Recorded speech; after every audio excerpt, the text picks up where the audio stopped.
కొనిదెల పవన్ కళ్యాణ్ గారు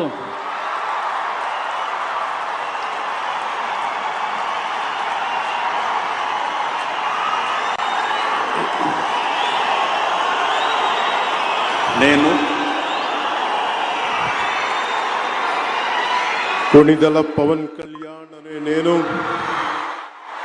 శాసనం ద్వారా నిర్మితమైన